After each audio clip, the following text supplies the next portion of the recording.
미국이 발칵 뒤집혔습니다. 트럼프의 3,500억 달러 선불 협박에 맞서 한국과 캐나다가 손을 잡았기 때문입니다. 더 충격적인 건 멕시코까지 합세하며 북미 양 옆에 두 나라가 동시에 한국 편에 섰다는 사실이었죠. 줄곧 한국은 미국에서 돈만 버는 하청 국가라며 깔보던 미국 관료들.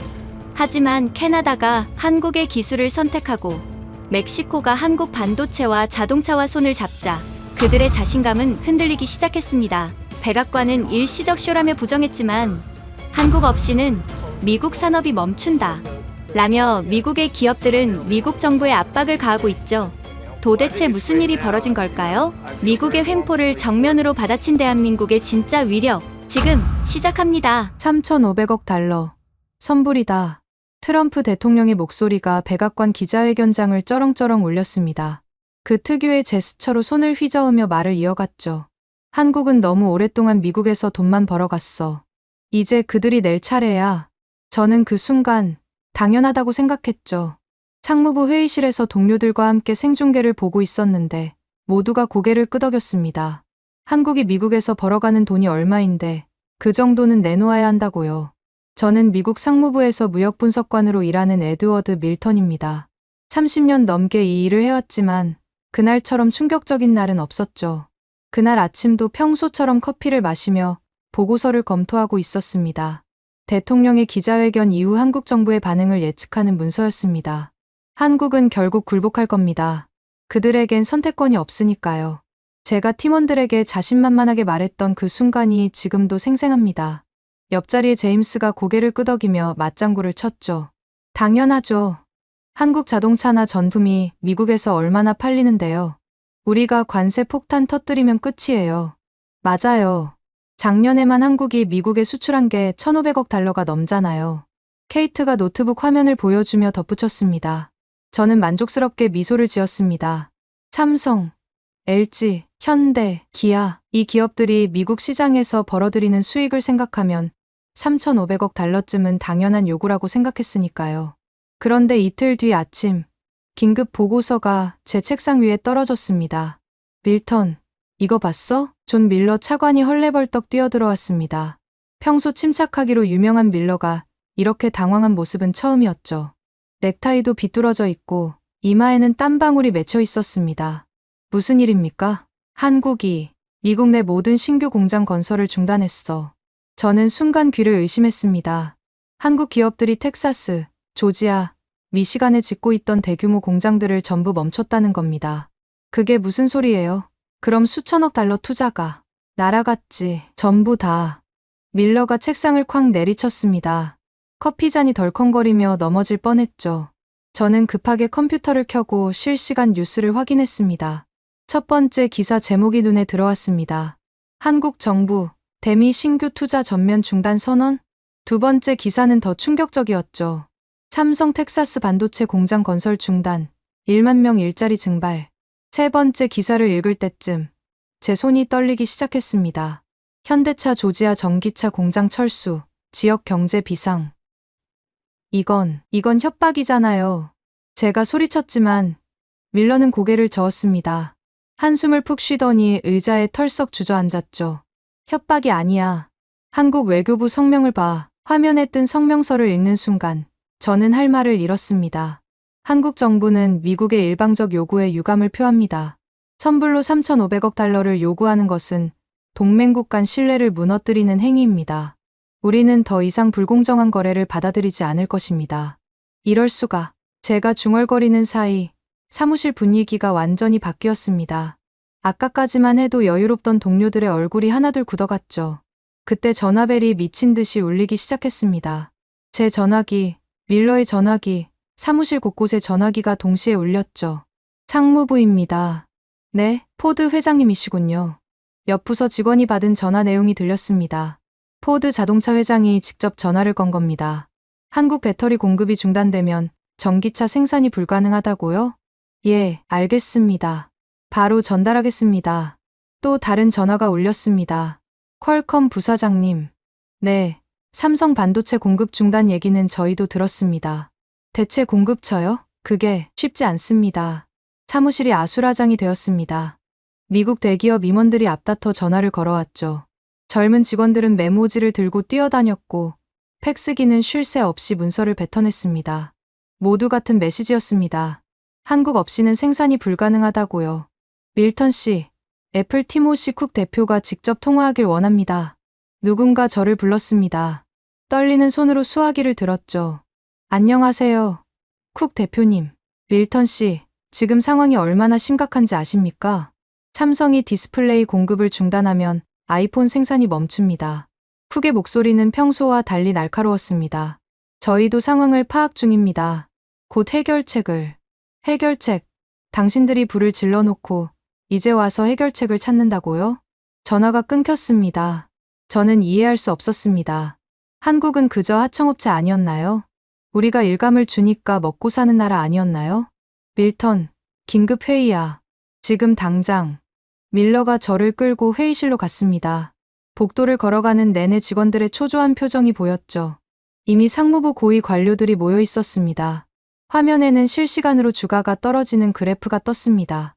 테슬라 주가 8% 하락. 누군가 읽었습니다. 제너럴 모터스 11% 하락. 애플 6% 하락. 인텔 9% 하락. 숫자를 읽을 때마다 회의실 공기가 무거워졌습니다. 저는 믿을 수 없어서 눈을 비볐습니다.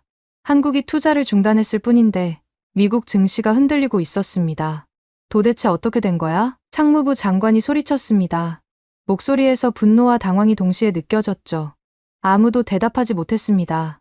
저를 포함해서 모두가 한국을 너무 만만하게 봤던 겁니다. 그때 젊은 분석관 하나가 손을 들었습니다. 신입 직원 마이클이었죠. 한국이 전 세계 메모리 반도체의 70%를 생산합니다. 배터리는 40%, 디스플레이는 50%를 차지하고요. 그래서 미국 기업들이 한국 부품 없이는 아무것도 만들 수 없다는 뜻입니다. 테슬라도, 애플도, 심지어 군수업체들도요. 회의실이 조용해졌습니다.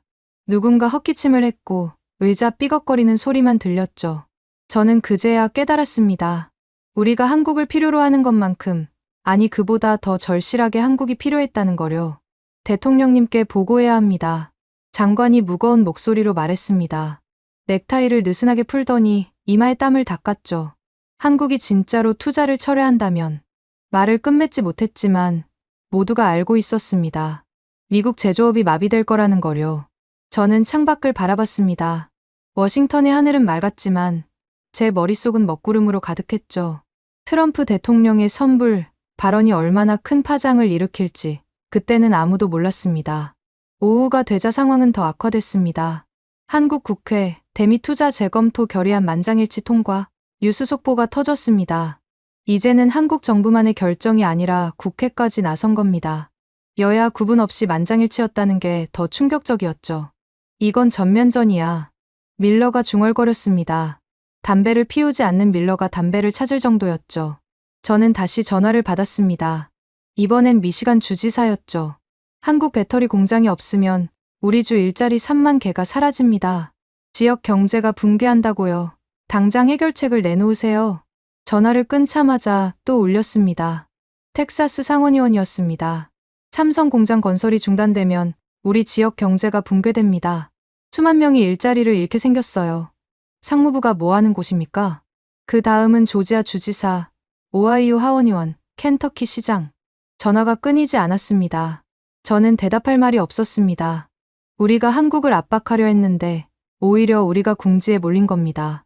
그날 저녁 백악관에서 긴급 성명이 나왔습니다. 우리는 한국과 대화할 준비가 되어 있다. 겨우 이틀 만에 톤이 완전히 바뀐 겁니다. 하지만 한국의 대답은 차가웠죠. 선불 요구를 철회하지 않는 한 대화는 없다. 저는 집에 돌아와서도 잠을 이룰 수 없었습니다. 아내가 걱정스럽게 물었죠. 당신 괜찮아요? 안색이 안 좋네요. 한국이 우리 생각보다 훨씬 강한 나라였어. 아내는 이해하지 못한다는 표정이었습니다. 저도 며칠 전까지는 이해하지 못했으니까요. 뉴스 채널을 돌려봤지만 모든 방송이 같은 내용을 다루고 있었습니다. 한국의 투자 중단으로 미국 경제 비상, 한국 없는 미국 제조업, 가능한가? 트럼프의 도박, 실패로 끝나나? 저는 텔레비전을 껐습니다. 그리고 처음으로 의문이 들었죠. 정말 한국이 우리에게 기생하는 나라였을까요? 아니면 우리가 착각하고 있었던 걸까요? 며칠 전만 해도 저는 확신에 차 있었습니다. 한국은 미국이 던져주는 떡고물로 연명하는 나라라고요. 그런데 한국이 손을 떼자마자 미국 산업계가 비명을 지르고 있었습니다. 이게 현실이었습니다. 그리고 이건 시작에 불과했죠. 한국의 투자 중단 발표 다음 날, 저는 새벽 4시에 잠에서 깼습니다. 악몽을 꾼 건 아니었지만 가슴이 답답해서 더 이상 누워있을 수가 없었죠. 부엌으로 나가 커피를 내리면서도 손이 떨렸습니다. 하지만 출근하면서 저는 다시 마음을 다잡았습니다. 한국 하나쯤이야. 일본이 있잖아. 대만도 있고 베트남도 있어. 저는 차 안에서 혼잣말로 중얼거렸습니다. 라디오에서는 여전히 한국 투자 중단 소식이 흘러나왔지만 저는 채널을 돌렸죠. 상무부에 도착하니 밀러가 이미 와 있었습니다. 어제보다는 표정이 나아 보였죠. 밀턴, 좋은 소식이야. 밀러가 서류를 흔들며 말했습니다. 일본 대사관에서 연락이 왔어. 오늘 오후에 경제 담당 공사가 우리를 만나러 온대. 저는 안도의 한숨을 쉬었습니다. 역시 일본은 다르죠. 한국과는 달리 미국의 진정한 동맹이니까요. 맞아. 일본은 7,500억 달러 투자 요구를 받았지만 분명 받아들일 거야. 그들은 현명하니까. 저는 자신감을 되찾았습니다. 일본이 움직이면 대만도 따를 것이고 베트남도 마찬가지일 거라고 생각했죠. 오후 2시, 일본 경제 담당 공사 다나카가 회의실에 들어왔습니다. 정중하게 인사를 했지만 표정이 어두웠죠. 다나카 공사님, 오늘 좋은 소식을 가져오셨기를 바랍니다. 밀러가 먼저 말을 꺼냈습니다. 다나카는 잠시 침묵하더니 봉투에서 문서를 꺼냈습니다. 죄송합니다만 일본 정부는 미국의 7,500억 달러 투자 요구를 받아들일 수 없습니다. 저는 귀를 의심했습니다. 뭐라고요? 일본 기업들이 미국에서 벌어들이는 수익을 모두 합쳐도 그 금액에 미치지 못합니다. 게다가 선불 요구는 국제 관례에도 맞지 않습니다. 하지만 일본은 미국의 가장 중요한 동맹국 아닙니까? 제가 다급하게 물었습니다. 다나카는 고개를 숙였습니다. 동맹과 경제는 별개입니다. 일본 국회에서도 만장일치로 거부 결의안이 통과됐습니다. 여당도 야당도 모두 반대했습니다. 밀러의 얼굴이 붉어졌습니다. 일본이 이렇게 나온다면 우리도 생각이 있습니다. 관세를 올릴 수도 있고 무역 제재를. 밀러 차관님, 다나카가 조용히 말을 끊었습니다. 일본은 이미 대안을 준비하고 있습니다. 한국과 경제 협력을 강화하기로 했습니다. 반도체, 배터리, 수소 에너지 분야에서요. 한국과? 어제 도쿄에서 한일 경제장관 회담이 있었습니다. 양국은 미국의 일방적 요구에 공동 대응하기로 합의했습니다. 저는 충격을 받았습니다. 한국과 일본이 손을 잡다니요. 역사적으로 앙숙이던 두 나라가 미국 때문에 뭉친 겁니다. 다나카가 자리에서 일어났습니다. 유감입니다. 하지만 이것이 일본의 결정입니다. 다나카가 나간 뒤 회의실은 침묵에 빠졌습니다. 밀러가 먼저 입을 열었죠. 대만이 있어. 대만은 다를 거야. 저도 그 말에 희망을 걸었습니다. 하지만 1시간 뒤 대만 경제부에서 팩스가 왔습니다. 내용은 짧고 단호했죠. 대만은 반도체 산업 분할 요구를 거부합니다. TSMC는 대만의 자산이며 미국에 넘길 수 없습니다. 이건 말이 안 돼. 제가 소리쳤습니다. 대만은 중국 때문에 미국이 필요한데 왜 이런 결정을 내린 거야? 그때 젊은 분석관 마이클이 태블릿을 들고 왔습니다. 방금 대만 언론 보도입니다. 차이잉원 총통이 직접 발표했습니다. 화면에 차이잉원의 모습이 보였습니다. 대만은 미국의 동맹이지만 경제적 주권을 포기할 수는 없습니다. 우리의 반도체 기술은 수십 년의 노력으로 이룬 성과입니다. 이를 강제로 빼앗으려는 시도는 용납할 수 없습니다. 더 충격적인 건 그 다음이었습니다. 대만은 한국, 일본과 함께 아시아 반도체 동맹을 구축할 것입니다. 우리 세 나라가 협력하면 전 세계 반도체의 90%를 공급할 수 있습니다. 저는 머리가 하얘졌습니다. 한국, 일본, 대만이 연합하면 미국은 반도체를 구할 곳이 없어집니다. 베트남은 어때? 밀러가 다급하게 물었습니다. 베트남 대사관에 연락해봤습니다. 내일 답변을 준다고. 그런데 그날 저녁 충격적인 뉴스가 터졌습니다. 베트남, 미국과의 투자 협정 서명 철회. 저는 급하게 뉴스를 확인했습니다. MBC 앵커가 긴급 속보를 전하고 있었죠. 트럼프 대통령은 어제 베트남이 1,000억 달러 투자에 합의했다고 발표했습니다.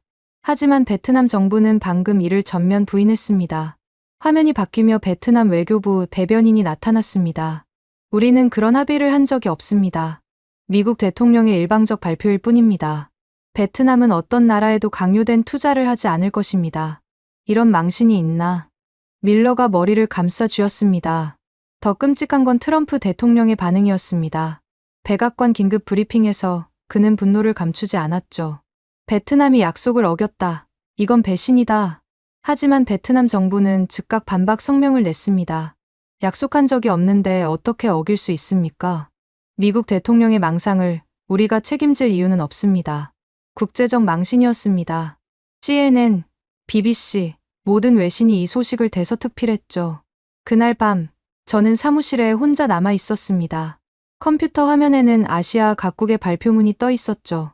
일본 7,500억 달러 거부, 대만 반도체 분할 거부, 베트남 투자 협정 부인, 한국 모든 신규 투자 중단. 네 나라가 모두 미국을 거부한 겁니다. 이게 어떻게 된 일이지? 저는 머리를 쥐어뜯었습니다. 분명 며칠 전까지만 해도 미국은 세계 경제의 절대 강자였습니다. 아시아 국가들은 미국 시장에 목을 맸고요. 그런데 지금은 전화가 울렸습니다. 이번엔 상무부 장관이었습니다. 밀턴, 내일 아침 백악관 회의가 있네. 대통령님이 직접 주재하신대. 알겠습니다. 밀턴, 솔직히 말해봐. 우리가 뭘 잘못한 거지? 저는 대답할 수 없었습니다. 아니, 대답하고 싶지 않았죠. 우리가 아시아 국가들을 너무 얕봤다는 걸 인정하기 싫었으니까요. 집에 돌아오니 아내가 뉴스를 보고 있었습니다. 여보, 일본이랑 대만도 미국을 거부했다며? 왜 이렇게 된 거야? 아내의 질문에 저는 한숨만 쉬었습니다. 트럼프 대통령이 너무 무리한 요구를 한 것 같아. 그럼 이제 어떻게 되는 거야? 저는 창밖을 바라봤습니다. 워싱턴의 야경이 평소처럼 빛나고 있었지만 왠지 쓸쓸해 보였죠. 모르겠어. 정말 모르겠어. 하지만 한 가지는 확실했습니다. 미국이 아시아를 마음대로 움직일 수 있던 시대는 끝났다는 것을요. 그날 밤, 저는 뜬 눈으로 세웠습니다. 내일 백악관 회의에서 무슨 일이 벌어질지 두려웠죠. 하지만 그때까지도 저는 믿고 있었습니다. 트럼프 대통령이 뭔가 비책을 가지고 있을 거라고요. 미국이 이대로 무너질 리 없다고요. 그게 얼마나 순진한 생각이었는지 곧 알게 됐지만요. 다음 날 아침 6시 백악관 웨스트윙 회의실에 들어섰을 때 긴장감이 온몸을 감쌌습니다. 트럼프 대통령은 이미 자리에 앉아 있었고 그 특유의 자신감 넘치는 표정을 짓고 있었죠. 국무장관, 재무장관, 국방장관, 그리고 경제 관련 고위 관료들이 모두 모여 있었습니다. 자, 모두 앉게. 대통령이 손짓하며 말했습니다. 목소리에는 여전히 자신감이 묻어났죠. 어제 베트남과 아주 좋은 딜을 했어. 1,000억 달러야. 믿을 수 있겠나? 저는 밀러와 눈을 마주쳤습니다. 어제 저녁 베트남이 부인한 그 합의 말입니까? 대통령님, 그런데 베트남 정부에서 국무장관이 조심스럽게 말을 꺼내려 했지만 트럼프는 손을 들어 막았습니다. 걱정 마. 응우엔 주석이 직접 나한테 약속했어. 악수까지 했다고. 베트남은 약속을 지킬 거야. 그때 대통령 비서실장이 급하게 들어왔습니다. 얼굴이 하얗게 질려 있었죠. 대통령님, 긴급 상황입니다. 뭔데? CNN에서 베트남 주석 인터뷰를 생중계하고 있습니다. 대형 스크린이 켜졌습니다. 베트남 주석 응우엔이 CNN 앵커와 대담하고 있었죠. 주석님, 트럼프 대통령은 베트남이 1,000억 달러 투자를 약속했다고 하는데요. 응우엔 주석이 고개를 저었습니다. 그런 약속을 한 적이 없습니다. 대통령과 악수는 했지만 그건 인사였을 뿐입니다. 1,000억 달러라니 베트남 1년 국가예산보다 많은 돈입니다. 앵커가 다시 물었습니다. 그럼 트럼프 대통령이 거짓말을 했다는 겁니까? 저는 외교적 표현을 쓰겠습니다. 아마 오해가 있었던 것 같습니다. 하지만 분명히 말씀드리면 베트남은 어떤 투자 약속도 하지 않았습니다. 회의실이 순식간에 얼어붙었습니다. 트럼프의 얼굴이 붉게 달아올랐죠. 저 빌어먹을. 대통령이 욕설을 내뱉으려다 겨우 참았습니다. 하지만 분노는 감추지 못했죠. 저놈들이 나를 거짓말쟁이로 만들었어. 재무장관이 조심스럽게 말했습니다. 대통령님, 이제 언론이 들고 일어날 겁니다. 대응 전략이 필요합니다. 대응? 베트남에 제재를 가하면 돼. 하지만 대통령님, 베트남도 이미 한국, 일본, 대만과 경제 협력을 논의 중입니다. 우리가 제재하면 그들은 완전히 등을 돌릴 겁니다. 트럼프는 주먹으로 탁자를 쳤습니다.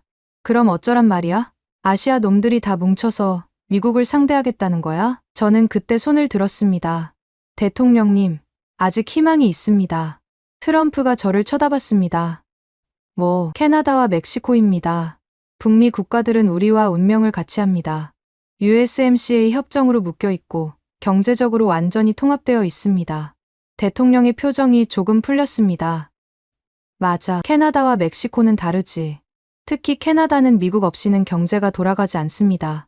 무역의 70%가 미국과의 거래니까요. 밀러도 거들었습니다. 멕시코도 마찬가지입니다. 미국 시장이 없으면 멕시코 경제는 붕괴됩니다. 트럼프가 고개를 끄덕였습니다. 좋아. 트리도와 오브라도르에게 전화해. 내일까지 워싱턴으로 오라고 해. 회의는 그렇게 끝났습니다. 저는 안도의 한숨을 쉬었죠. 최소한 캐나다와 멕시코는 우리 편일 거라고 믿었으니까요. 하지만 상무부로 돌아온 저를 기다리고 있던 건 충격적인 보고서였습니다. 밀턴, 이거 봐야 해. 마이클이 서류 뭉치를 들고 왔습니다. 표정이 심각했죠. 뭔데? CIA에서 보낸 정보 보고서입니다. 캐나다와 멕시코의 최근 동향이요. 첫 페이지를 펼치자 저는 숨이 막혔습니다. 캐나다 통상장관, 비밀리에 서울 방문, 멕시코 경제부 차관, 한국 산업부와 접촉. 이게 무슨 소리야? 계속 읽어보세요. 두 번째 페이지는 더 충격적이었습니다. 캐나다, 한국과 북극 항로 개발협회, 잠수함 및 쇠빙선 기술 협력 논의, 리튬 등 핵심 광물 공급 계약 검토. 세 번째 페이지를 읽을 때는 손이 떨렸습니다. 멕시코, 한국과 자동차 합작 공장 설립 협회, 반도체 후공정 시설 유치 논의, 현대차 기아 멕시코 생산 확대 검토. 언제부터야? 제가 떨리는 목소리로 물었습니다. 정확히는 모르겠지만 최소 일주일 전부터입니다. 트럼프 대통령이 3,500억 달러를 요구한 직후부터요. 저는 보고서를 다시 읽었습니다. 믿고 싶지 않았지만 증거는 명확했죠. 캐나다가 왜? 우리가 그들의 최대 교역국인데. 마이클이 태블릿을 보여줬습니다. 캐나다 언론 분석입니다. 트럼프 행정부의 일방적 요구에 대한 불안감이 퍼지고 있대요. 미국이 한국에게 이럴 수 있다면 다음은 우리 차례라는 거죠. 멕시코는 더 심각합니다. 트럼프가 멕시코를 계속 비하하고 장벽 건설 비용을 요구하고 멕시코 정부는 경제적 독립을 모색 중이래요. 저는 의자에 털썩 주저앉았습니다.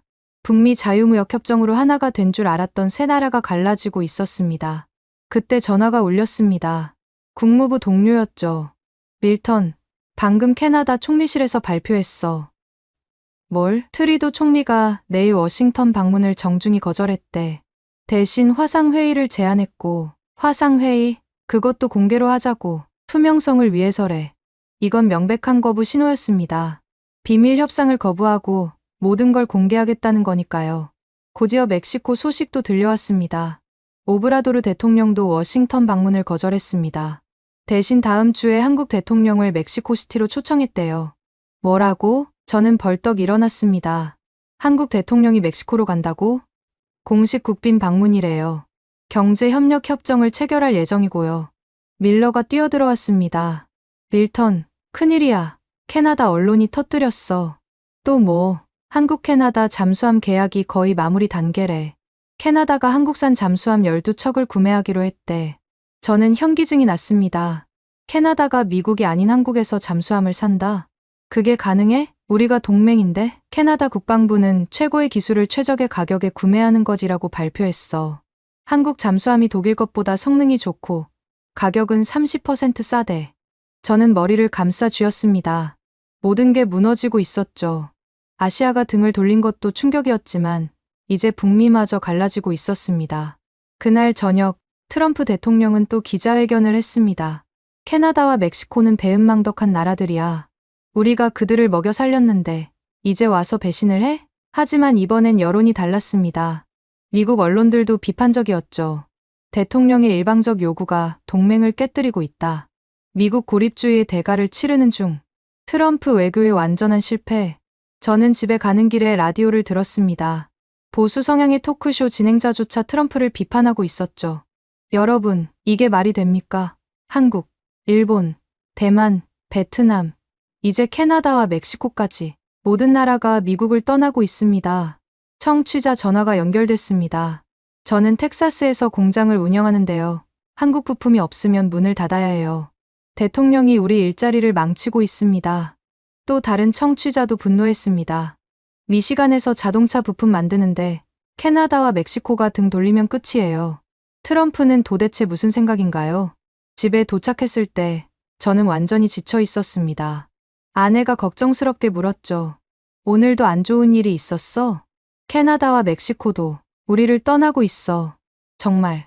그럼 미국은 혼자가 되는 거야? 저는 대답하지 못했습니다. 그 말이 너무 무서웠으니까요. 하지만 사실이었습니다. 트럼프의 욕심이 미국을 고립시키고 있었죠.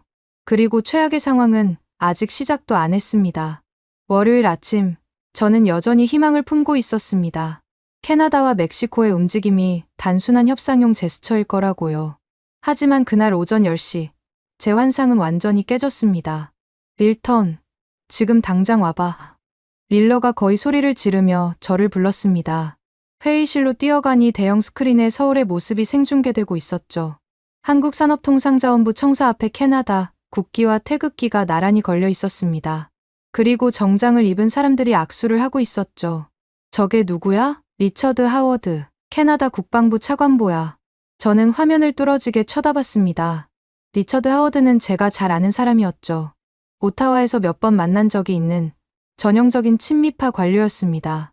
그런 하워드가 서울에서 한국 국방부 차관과 악수하며 환하게 웃고 있었습니다.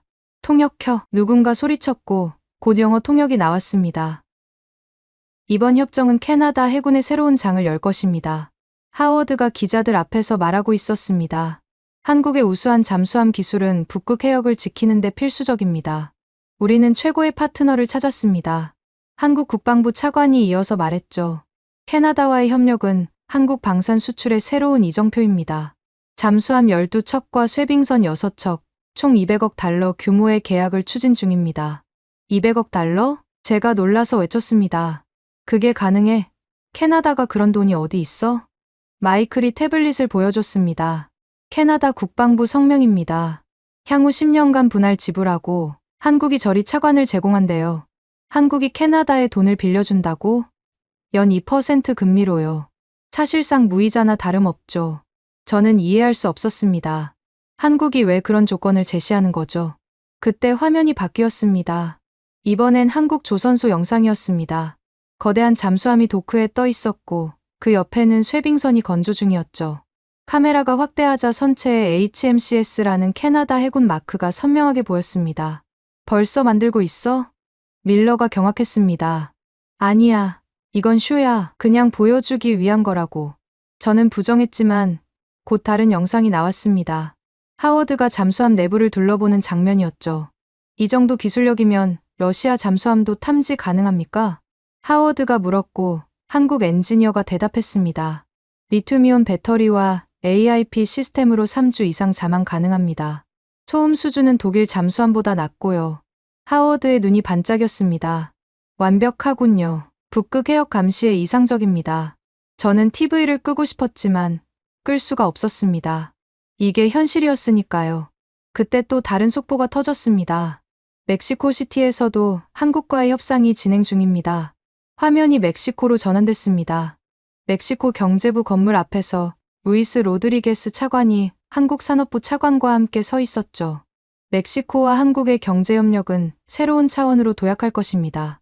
로드리게스가 스페인어로 말했고 통역이 이어졌습니다. 현대와 기아가 멕시코에 전기차 공장을 확대하고 삼성과 LG가 가전 생산 기지를 구축할 예정입니다. 한국 차관이 덧붙였습니다. 총 투자 규모는 300억 달러이며 10만 개의 일자리를 창출할 것입니다. 300억 달러? 밀러가 의자에서 벌떡 일어났습니다.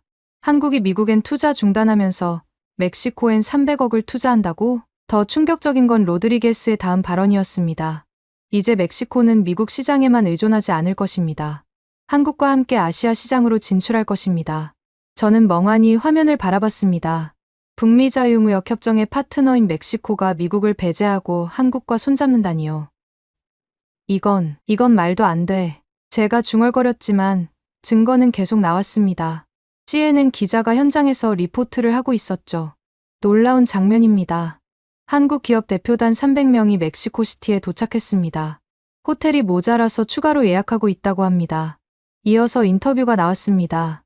삼성전자 부사장이었죠. 멕시코는 북미 시장 진출의 교두보입니다. 미국이 우리를 거부한다면 멕시코를 통해 우회할 겁니다.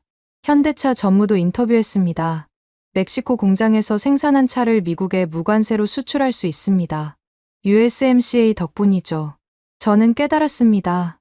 한국이 멕시코를 통해 미국 시장을 우회 공략하려는 거였죠. 대통령님께 보고해야 해. 밀러가 전화기를 집어 들었습니다. 하지만 그때 또 다른 뉴스가 터졌습니다. 속보입니다. 캐나다 트리도 총리가 의회 연설을 시작합니다. 화면에 트리도가 나타났습니다. 평소의 부드러운 미소는 사라지고 단호한 표정이었죠. 캐나다는 더 이상 한 나라에만 의존하지 않을 것입니다. 의회가 조용해졌습니다. 우리의 이웃이 일방적 요구를 할 때 우리는 새로운 친구를 찾아야 합니다. 한국은 기술과 자본을 제공하는 진정한 파트너입니다. 트리도가 계속했습니다. 북극 항로가 열리고 있습니다. 한국의 쇠빙선 기술과 캐나다의 자원이 만나면 새로운 무역로가 탄생합니다. 태평양에서 대서양까지 미국을 거치지 않고도 갈 수 있습니다. 저는 소름이 돋았습니다. 캐나다가 미국을 우회하는 무역로를 만든다는 거였죠. 그때 전화가 울렸습니다. 백악관이었습니다. 지금 당장 오라고 하십니다. 밀러가 창백한 얼굴로 말했습니다. 백악관으로 가는 차 안에서 저는 계속 뉴스를 확인했습니다. 소셜미디어는 난리가 났죠. 한국 캐나다 잠수함 계약 서명 임박, 멕시코 한국 자동차 동맹 결성, 북미 삼각 동맹 붕괴, 한국이 쐐기, 사진과 동영상이 쏟아졌습니다. 서울에서, 멕시코시티에서, 오타와에서 한국 대표단과 현지 관료들이 웃으며 악수하는 장면들이었죠. 이건 쇼가 아니야. 저는 인정할 수밖에 없었습니다. 이건 진짜였습니다. 백악관 집무실에 들어섰을 때 트럼프 대통령은 분노로 얼굴이 붉어져 있었습니다. 이게 뭔가 캐나다와 멕시코가 우리를 배신했어. 대통령님, 이건 닥쳐. 당장 트리도와 오브라도르에게 전화해. 관세 폭탄을 예고해. 국경을 봉쇄하겠다고 협박해. 하지만 국무장관이 고개를 저었습니다. 대통령님, 그럼 우리 경제도 타격을 받습니다. 캐나다는 우리 에너지 공급의 20%를 차지하고 멕시코는 농산물의 30%를. 그럼 가만히 있으란 말이야? 트럼프가 소리쳤습니다. 저는 조용히 말했습니다. 대통령님, 이미 늦었습니다. 한국과의 계약은 거의 마무리 단계입니다. 취소시켜. 국가 간 계약을 어떻게 취소시킵니까? 트럼프는 아무 말도 하지 못했습니다. 그저 붉어진 얼굴로 거친 숨을 내쉴 뿐이었죠. 그날 저녁, 최종 타격이 왔습니다. 로이터 통신 속보입니다. 비서가 뛰어들어왔습니다. 한국 캐나다 잠수함 계약 정식 서명, 한국 멕시코 경제동반자 협정 체결, 두 나라가 동시에 한국과 손을 잡은 겁니다. 저는 그제야 완전히 깨달았습니다. 미국이 한국을 압박하려 했지만 오히려 한국이 미국을 고립시킨 거였죠. 그리고 이제 북미 대륙마저 한국 편이 되어가고 있었습니다. 3일 뒤 저는 믿을 수 없는 광경을 목격하게 됐습니다. 상무부 회의실의 대형 스크린에 한국 거제도 조선소가 생중계되고 있었죠.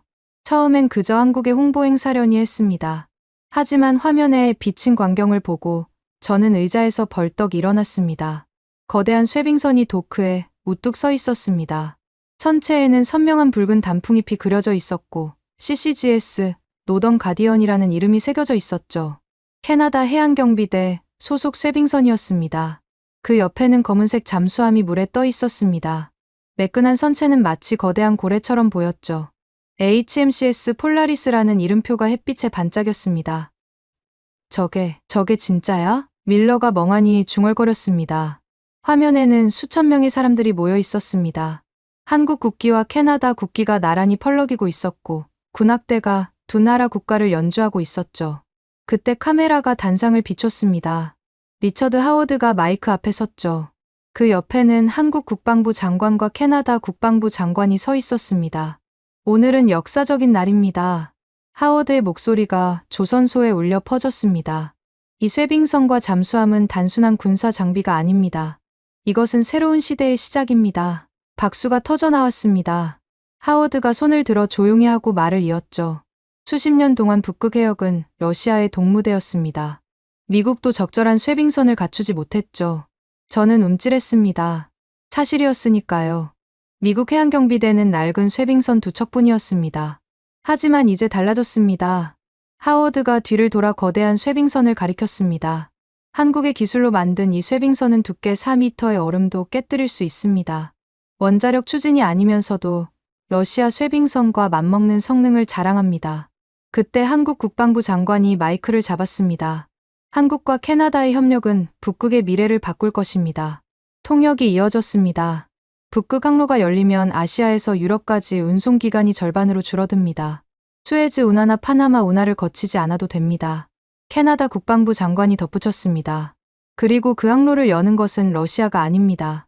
바로 한국과 캐나다입니다. 조선소가 환호성으로 가득 찼습니다. 한국 조선소 노동자들과 캐나다 해군 장병들이 함께 박수를 치고 있었죠. 그때 진수식이 시작됐습니다. 샴페인 병이 선체에 부딪혀 깨졌고 거대한 쇠빙선이 서서히 물로 미끄러져 들어갔습니다. 우오오오 함성이 터져 나왔습니다. 마치 올림픽에서 금메달을 딴 것처럼 사람들이 환호했죠. 카메라가 쇠빙선을 따라 이동했습니다. 선체 옆면에 새겨진 문구가 보였습니다. 한국 캐나다 우정의 쇠빙선. 북극을 여는 열쇠. 저는 주먹을 불끈 쥐었습니다. 북극을 여는 열쇠라니요. 그건 미국이 가져야 할 타이틀이었습니다. 이어서 잠수함 진수식이 시작됐습니다. 검은 잠수함이 물속으로 서서히 잠기기 시작했죠. 하워드가 다시 마이크를 잡았습니다. 이 잠수함은 3주 동안 잠항할 수 있습니다. 북극 얼음 밑에서도 작전이 가능합니다. 그가 잠시 멈췄다가 의미심장하게 덧붙였습니다. 이제 캐나다는 북극 해역을 완전히 통제할 수 있습니다. 누구의 도움도 필요 없이 말입니다. 누구의 도움도 필요 없이라는 말이 귀에 박혔습니다. 그 누구가 미국을 가리킨다는 걸 모르는 사람은 없었죠. 그때 화면이 바뀌었습니다. 서울 시내 호텔에서 기자회견이 열리고 있었습니다. 김세진 한국협상단 대표가 발표하고 있었죠. 젊고 당찬 여성이었습니다. 오늘 우리는 북극 항로 시뮬레이션 결과를 공개합니다. 대형 스크린에 지도가 떴습니다. 북극해를 통과하는 붉은 선이 그어져 있었죠. 부산에서 출발해 북극을 거쳐 런던까지 단 20일입니다. 수에즈 운하를 거치면 40일이 걸립니다. 기자들이 술렁거렸습니다. 물류비는 30% 절감됩니다. 탄소 배출도 40% 줄어듭니다. 김세진이 클리커를 눌렀습니다. 새로운 슬라이드가 나타났죠. 한국 캐나다 북극 컨소시엄은 이미 15개 글로벌 선사와 계약을 맺었습니다. 머스크, CMA CGM, 코스코. 저는 놀랐습니다. 세계 최대 해운사들이 벌써 한국 캐나다 연합과 손을 잡은 거였죠. 미국 항구는? 누군가 물었습니다. 김세진이 미소를 지었습니다. 북극 항로는 알래스카를 거치지 않습니다. 캐나다 영해와 국제 수역만 통과합니다. 미국이 완전히 배제된 거였습니다. 저는 충격을 받았지만 더 큰 충격은 이제 시작이었습니다. 화면이 다시 조선소로 돌아왔습니다. 이번엔 한국 대통령이 연단에 섰죠. 오늘 우리는 새로운 역사를 씁니다. 목소리가 단호했습니다. 한국은 더 이상 대륙의 끝이 아닙니다. 우리는 북극을 통해 세계와 연결되는 해양 강국입니다. 그러더니 캐나다 총리 특사를 바라봤습니다. 캐나다와 함께라면 태평양과 대서양을 잇는 새로운 실크로드를 만들 수 있습니다. 박수가 터져 나왔습니다. 한국 대통령이 계속했죠. 우리를 압박하는 나라들이 있습니다. 저는 움찔했습니다. 미국을 지칭하는 게 분명했으니까요. 하지만 우리는 굴복하지 않습니다. 오히려 새로운 기회로 만들 것입니다. 조선소가 함성으로 가득 찼습니다. 그때 카메라가 관중석을 비췄습니다.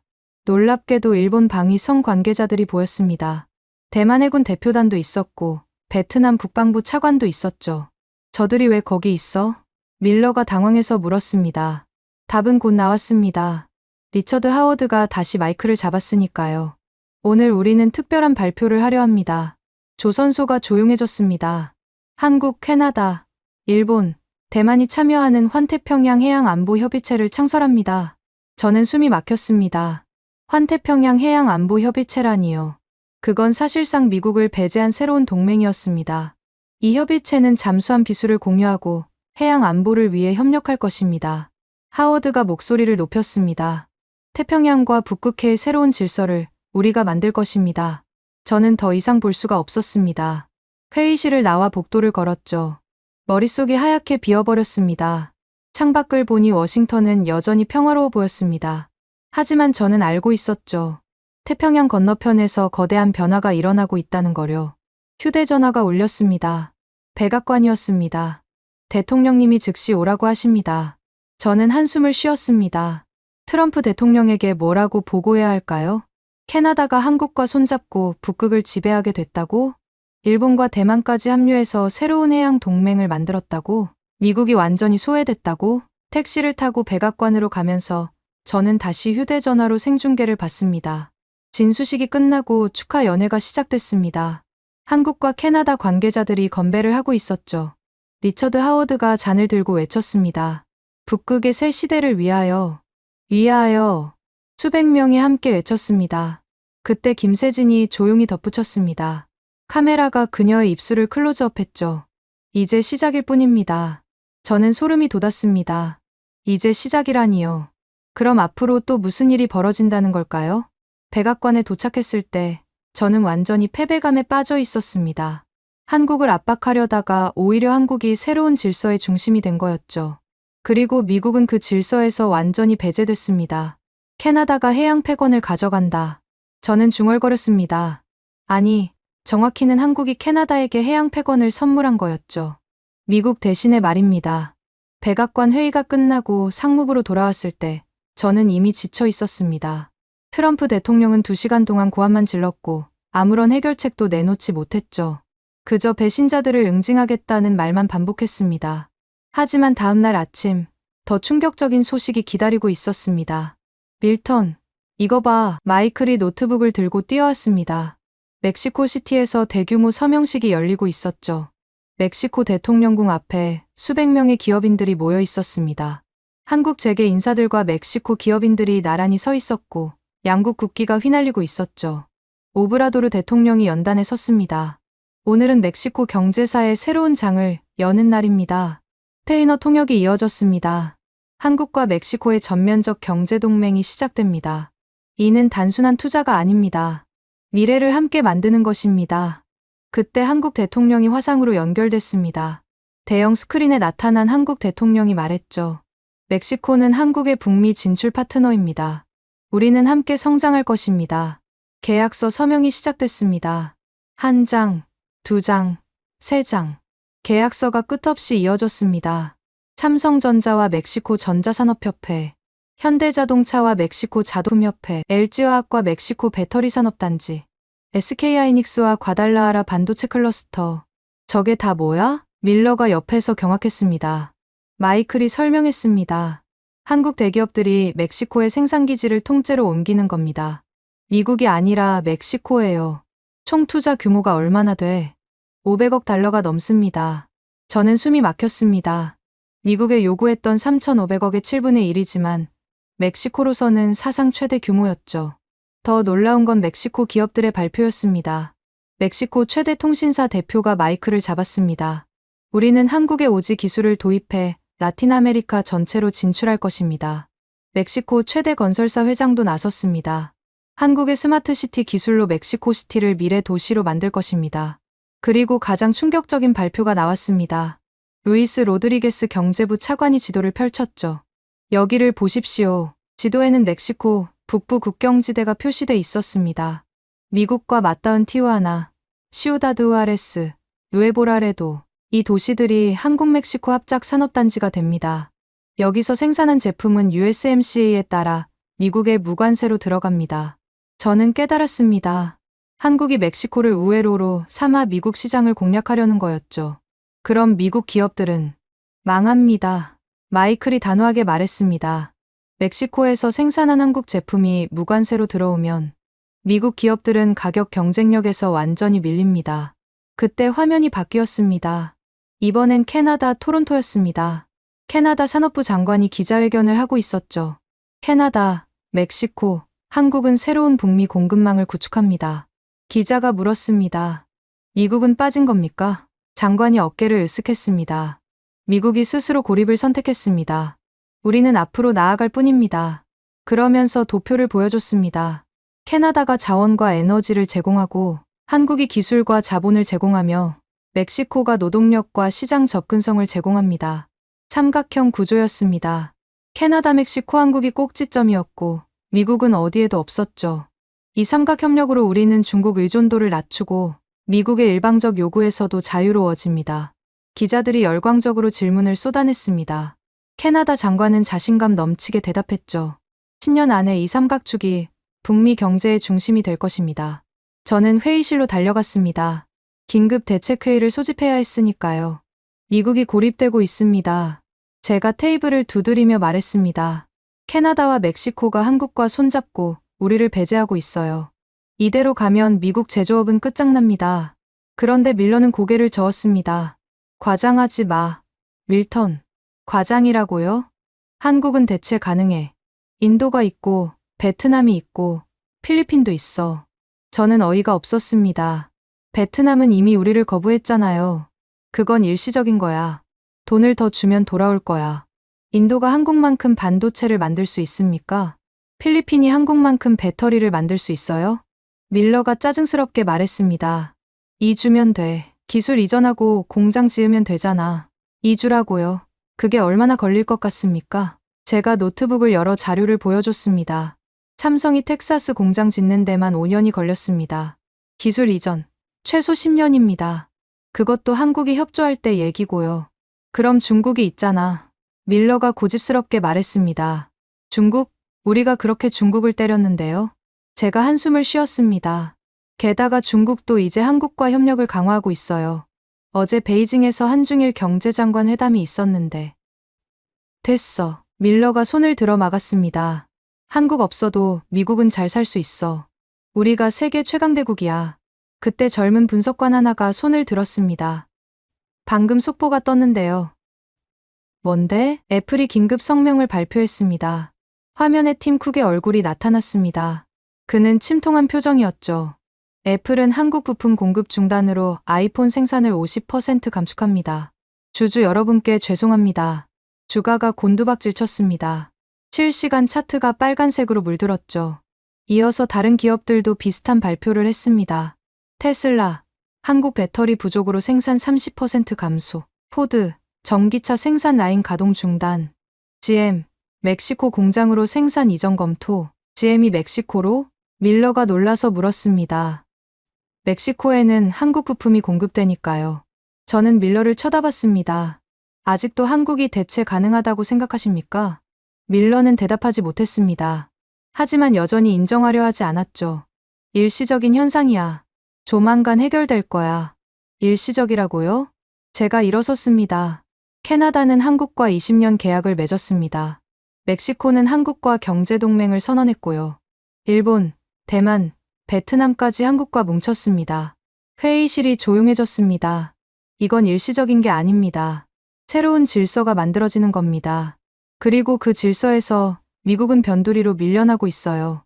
누군가 조용히 물었습니다. 그럼 어떻게 해야 합니까? 저는 창밖을 바라봤습니다. 솔직히 모르겠습니다.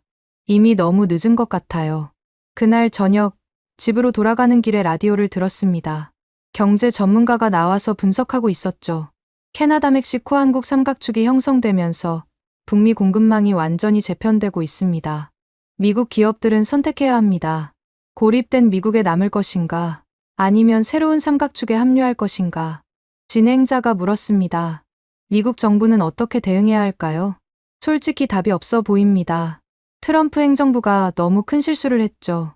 한국을 압박하려다가 오히려 미국이 고립됐으니까요. 저는 라디오를 껐습니다. 더 이상 듣고 싶지 않았으니까요. 집에 도착했을 때 아내가 걱정스럽게 물었습니다. 오늘도 안 좋은 일이? 미국이 정말로 고립되고 있어. 설마 그 정도까지야? 저는 아내를 바라봤습니다. 우리 아들 일하는 회사, 한국 부품 쓰지. 삼성 반도체 쓴다고 했어. 그 회사도 곧 어려워질 거야. 아내의 얼굴이 창백해졌습니다. 그날 밤, 저는 또 뜬 눈으로 세웠습니다. 내일은 또 무슨 일이 벌어질까요? 하지만 한 가지는 확실했습니다. 미국이 스스로 판함정에 빠졌다는 것을요. 그리고 그 함정에서 빠져나올 방법은 보이지 않았습니다. 멕시코-한국 협정 발표가 있던 날 저녁, 저는 상무부 장관실로 불려갔습니다. 장관은 창밖을 바라보며 등을 돌리고 서 있었죠. 밀턴, 대통령님이 구체적인 숫자를 원하신다. 장관이 돌아서며 말했습니다.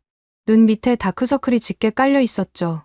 한국과의 갈등이 미국 경제에 미치는 영향을 정확히 분석해서 보고서를 작성해. 언제까지입니까? 내일 아침까지. 저는 숨을 깊게 들이쉬었습니다. 하룻밤 안에 미국 경제의 미래를 분석하라는 거였죠. 사무실로 돌아온 저는 팀원들을 모았습니다. 마이클, 제임스, 케이트, 그리고 신입 분석관들까지. 오늘 밤을 새워야 합니다. 모든 데이터를 수집하고 분석해야 해요. 팀원들이 각자 맡은 분야를 조사하기 시작했습니다. 저는 가장 중요한 3가지 지표에 집중했죠. 첫 번째, 북극 항로. 마이클, 캐나다 한국 북극 항로 데이터 찾았어? 네, 방금 캐나다 교통부 발표를 입수했습니다. 마이클이 보고서를 건넸습니다. 읽으면서 저는 충격을 받았죠. 북극 항로 개통 시 아시아 유럽 물류비 30% 절감, 운송 기간 20일 단축, 연간 물동량 1000만 톤 예상. 30%라고? 수에즈 운하 통행료와 유류비를 아낄 수 있으니까요. 케이트가 덧붙였습니다. 더 큰 문제는 미국 서부 항구입니다. 지금까지 아시아, 화물이 LA나 시애틀을 거쳐 동부로 갔는데 이제는 북극을 통해 바로 유럽으로 갈 수 있어요. 그럼 미국 항구는? 물동량이 40% 이상 줄어들 겁니다. 저는 계산기를 두드렸습니다. 미국 서부 항구 관련 일자리만 50만 개. 연간 손실액은 1000억 달러가 넘었죠. 두 번째, 멕시코 한국 자동차 합작. 제임스가 급하게 뛰어왔습니다. 밀턴, 이거 보세요. 멕시코 자동차공업협회 발표입니다. 문서를 펼치자 충격적인 숫자들이 나타났습니다.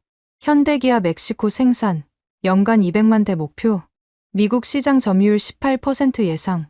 미국 자동차 산업 일자리 30만 개 위협, 18%. 멕시코에서 생산한 한국차가 무관세로 미국에 들어오면 가격 경쟁력에서 미국 차를 압도합니다.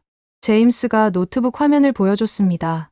더 심각한 건 부품입니다. 멕시코의 한국계 부품이 늘어나면 미국 부품업체들은 주문을 잃게 됩니다. 디트로이트가 무너진다는 거네요. 이미 시작됐습니다. 포드와 GM 주가가 20% 떨어졌어요.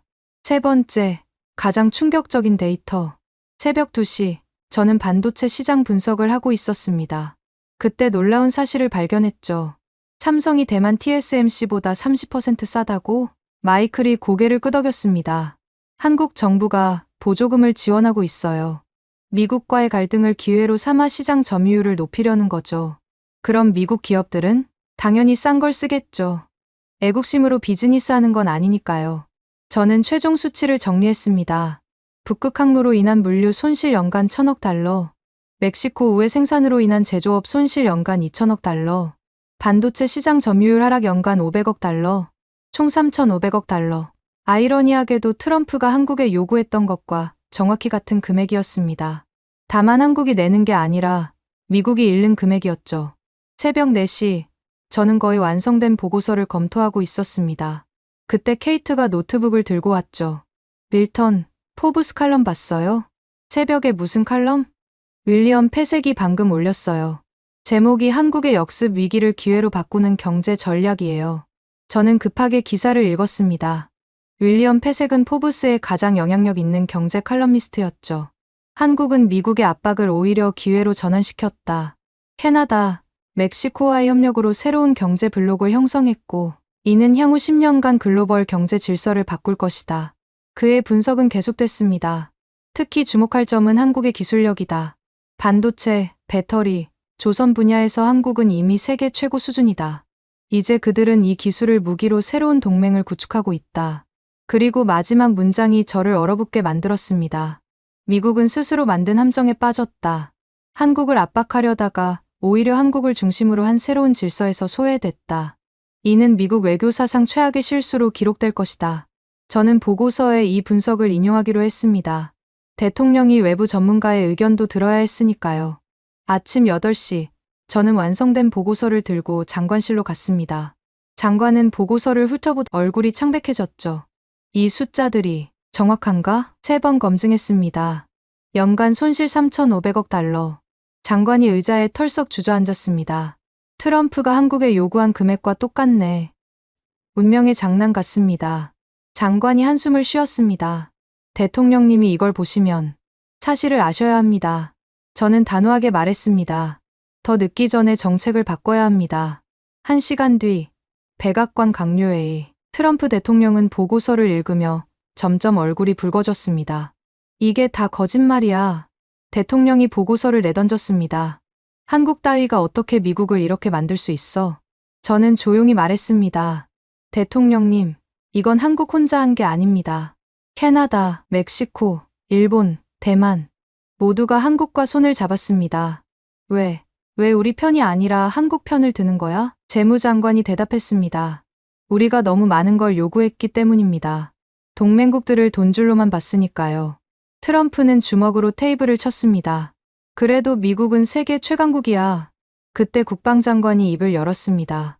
대통령님, 군사적으로는 그렇습니다. 하지만 경제적으로는 이미 다극화됐습니다. 저는 포브스 칼럼을 꺼냈습니다. 윌리엄 패색의 분석입니다. 읽어보십시오. 트럼프가 칼럼을 읽는 동안 회의실은 침묵에 빠졌습니다. 미국 외교사상 최악의 실수라는 구절에서 대통령의 손이 떨렸죠. 이 자식이 나를 비난하는 거야? 아닙니다. 현실을 지적하는 겁니다. 제가 말했습니다. 한국은 위기를 기회로 바꿨습니다. 우리가 압박하자 그들은 새로운 동맹을 만들었죠. 이제 그 동맹이 우리를 포위하고 있습니다. 트럼프가 저를 노려봤습니다. 그래서 항복하라는 거야? 아닙니다. 현실을 인정하고 전략을 바꾸자는 겁니다. 저는 일어섰습니다. 대통령님, 저는 더 이상 한국을 압박하는 정책을 지지할 수 없습니다. 데이터가 명확히 보여주고 있습니다. 우리가 지고 있다는 거요. 밀턴, 존 밀러가 저를 제지하려 했지만 저는 계속했습니다. 한국은 작은 나라가 아닙니다.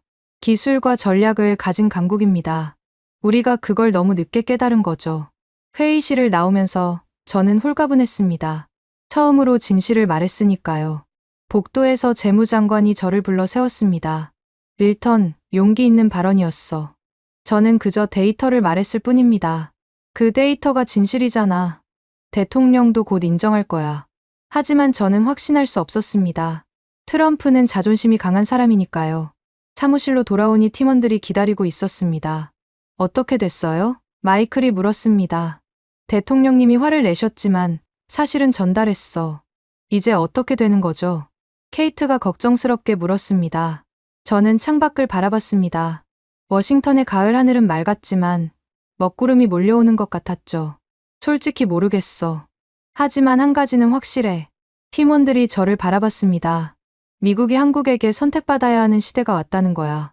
그날 오후 뉴욕 증시는 또 폭락했습니다. 다우존스가 1000포인트 하락했고 나스닥은 더 심했죠. 저는 컴퓨터 화면을 보며 생각했습니다. 숫자는 거짓말하지 않는다고요. 그리고 그 숫자들이 말하고 있었습니다. 미국의 시대가 저물고 있다고요. 그날 밤 저는 집에서 뉴스를 보고 있었습니다. 앵커가 긴급 속보를 전하고 있었죠. 미국 주요 대기업 CEO들이 공동 성명을 준비 중이라는 소식입니다. 애플, 테슬라, 포드, GM, 마이크로소프트, 구글. 아내가 옆에 앉으며 물었습니다. 무슨 성명? 아마 한국과의 관계 개선을 요구하는 거겠지. 제 예상은 정확했습니다. 다음 날 아침, 워싱턴 포스트 일면에 전면 광고가 실렸죠. 미국 경제를 위한 긴급 호소. 서명한 기업은 무려 50개가 넘었습니다. 포춘 500대 기업 중 절반이었죠. 광고 내용은 단순하면서도 충격적이었습니다. 한국 없이는 생산이 불가능합니다. 한국과의 관계 정상화를 촉구합니다. 더 늦기 전에 정책을 전환해 주십시오. 저는 상무부로 출근하면서 라디오를 들었습니다. 모든 방송이 이 광고를 다루고 있었죠. 전례 없는 일입니다. 미국 대기업들이 정부 정책에 공개적으로 반기를 든 겁니다. 진행자가 흥분해서 말했습니다. 이건 사실상 경제계의 쿠데타 아닙니까? 전문가가 대답했습니다. 쿠데타라기보다는 생존을 위한 몸부림이죠. 한국 부품 없이는 정말로 공장을 돌릴 수 없으니까요. 상무부에 도착하자 난리가 나 있었습니다. 밀러가 헐레벌떡 뛰어왔죠. 밀턴, 큰일이야. 팀 쿡이 직접 백악관에 갔대. 애플 CEO가? 그뿐만이 아니야. 일론 머스크, 메리 바라, 사티아 나델라, 실리콘밸리와 디트로이트의 거물들이 다 몰려갔어. 저는 급하게 백악관 생중계를 켰습니다. 서문 앞에 검은 리무진들이 줄지어 서 있었죠. 기자가 리포트하고 있었습니다. 역사적인 순간입니다. 미국 경제를 이끄는 CEO들이 대통령을 압박하러 왔습니다. 1시간 뒤 백악관 대변인이 나와서 짧은 성명을 발표했습니다. 대통령님은 기업인들의 의견을 경청하셨습니다. 추후 발표가 있을 예정입니다. 하지만 곧 내부 소식이 새어나왔습니다. 트럼프가 격분했대. 테이블을 두드리며 소리를 질렀다고 제임스가 전해줬습니다. 그런데 CEO들이 물러서지 않았대. 팀 쿡이 한국 없이는 아이폰도 없다고 했다나. 일론 머스크는? 한국 배터리 없으면 테슬라는 끝이라고. 저는 놀랐습니다. 미국 최고 기업가들이 대통령에게 맞선 거였죠. 오후가 되자 상황이 더 극적으로 변했습니다. 월가가 움직이기 시작했습니다. 케이트가 소리쳤습니다. 골드만삭스, JP모건, 뱅크 오브 아메리카가 공동 보고서를 냈어요. 보고서 제목이 화면에 떴습니다. 한국과의 경제 전쟁, 미국의 자살 행위. 내용은 더 직설적이었습니다. 현 정책이 지속되면 미국 GDP 10% 하락 예상, 취업률 2배 증가 우려, 달러 가치 20% 하락 가능성. 월스트리트 저널이 특별판을 냈습니다. 일면 헤드라인이 충격적이었죠. 미국 경제, 한국의 무릎 꿇다. 저는 그 제목을 보며 씁쓸하게 웃었습니다. 불과 한 달 전만 해도 상상도 못했던 일이었으니까요. 그때 전화가 울렸습니다.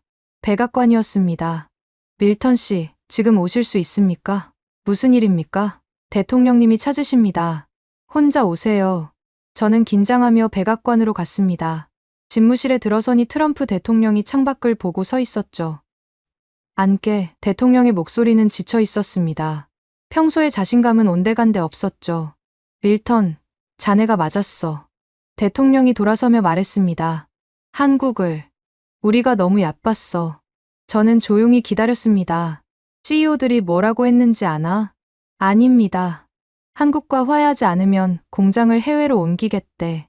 멕시코나 캐나다로. 트럼프가 한숨을 쉬었습니다. 미국 기업들이 미국을 떠나겠다는 거야. 대통령님, 어떻게 해야 하나? 정직하게 말해줘. 저는 심호흡을 했습니다. 한국에 사과하고 관계를 정상화해야 합니다. 사과? 트럼프의 눈이 번뜩였지만 이내 고개를 떨구었습니다. 자존심이 상하지만 다른 방법이 없군. 저는 용기를 내어 말했습니다. 대통령님, 이건 항복이 아닙니다. 현실을 인정하고 새로운 관계를 만드는 겁니다. 새로운 관계? 이제는 우리가 한국을 선택하는 게 아닙니다. 저는 일어서며 말했습니다. 미국이 한국에게 선택받아야 합니다. 트럼프는 아무 말도 하지 않았습니다. 그저 고개를 끄덕일 뿐이었죠. 집무실을 나오면서 저는 복도에서 여러 강요들을 만났습니다. 모두 심각한 표정이었죠. 국무장관이 저를 불러 세웠습니다. 밀턴, 대통령님이 뭐라고 하셨나? 현실을 인정하기 시작하신 것 같습니다. 드디어 국무장관이 안도의 한숨을 쉬었습니다. 그날 저녁 백악관에서 전격 발표가 있었습니다. 미국은 한국과의 관계 정상화를 위해 대화를 시작할 준비가 되어 있습니다. 선불 요구는 철회합니다. 짧은 성명이었지만 의미는 컸습니다. 미국이 물러선 거였죠. 하지만 한국의 반응은 신중했습니다. 미국의 입장 변화를 주목하고 있습니다. 구체적인 행동을 지켜본 후 대응하겠습니다. 한국은 이제 갑이 된 거였습니다. 다음 날 놀라운 일이 벌어졌습니다. 삼성이 텍사스 공장 건설 재개를 발표한 겁니다. 단, 조건이 있었죠. 미국 정부가 향후 10년간 일방적 요구를 하지 않겠다는 보장이 필요합니다. 현대도 비슷한 발표를 했습니다. 조지아 공장은 재개할 수 있지만 법적 보호 장치가 선행되어야 합니다. 미국이 조건을 다는 게 아니라 한국이 조건을 달고 있었습니다. 저는 사무실에서 이 모든 걸 지켜보며 생각했습니다. 세상이 변했다고요. 마이클이 다가와 물었습니다. 밀턴, 이제 어떻게 될까요? 미국은 적응해야겠지. 새로운 현실에. 한국이 이렇게 강한 나라였다니. 저는 창밖을 바라봤습니다. 한국은 원래 강했어. 우리가 몰랐을 뿐이지. 그때 뉴스 속보가 떴습니다. 한국 대통령, 미국과의 대화 용의 표명. 단, 상호 존중이 전제되어야. 상호 존중. 그 단어가 모든 걸 말해주고 있었습니다. 더 이상 미국이 일방적으로 요구하고 한국이 따르는 관계가 아니라는 거죠. 저는 팀원들을 바라보며 말했습니다. 여러분, 우리는 역사적 순간을 목격했습니다. 무슨 순간이요? 케이트가 물었습니다. 미국 우월주의가 끝나는 순간을요. 모두가 침묵했습니다. 하지만 부정하는 사람은 없었죠. 제임스가 조용히 말했습니다. 한국에게 배워야 할 게 많을 것 같네요. 맞아. 저는 고개를 끄덕였습니다. 위기를 기회로 바꾸는 법, 작지만 강한 나라가 되는 법, 그리고 무엇보다 자존심을 지키면서도 실리를 챙기는 법. 그날 저녁, 저는 집으로 돌아가며 라디오를 들었습니다. 한 평론가가 이렇게 말하고 있었죠. 오늘은 미국이 새로운 교훈을 얻은 날입니다. 힘만으로는 세상을 지배할 수 없다는 것을, 특히 기술과 전략을 가진 나라는 결코 무시할 수 없다는 것을요. 저는 라디오를 끄고 조용히 중얼거렸습니다. 우리가 한국을 선택하는 게 아니다.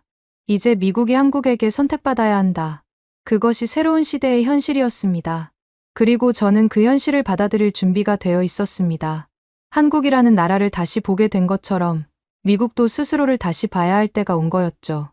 겸손하게, 그리고 현실적으로. 대한민국이 잘하고 있다고 생각하신다면, 한국 최고, 대한민국이 아직 멀었다고 생각하신다면, 한국 힘내라. 여러분의 생각을 댓글로 남겨주세요. 지금까지 감동을 더하다였습니다.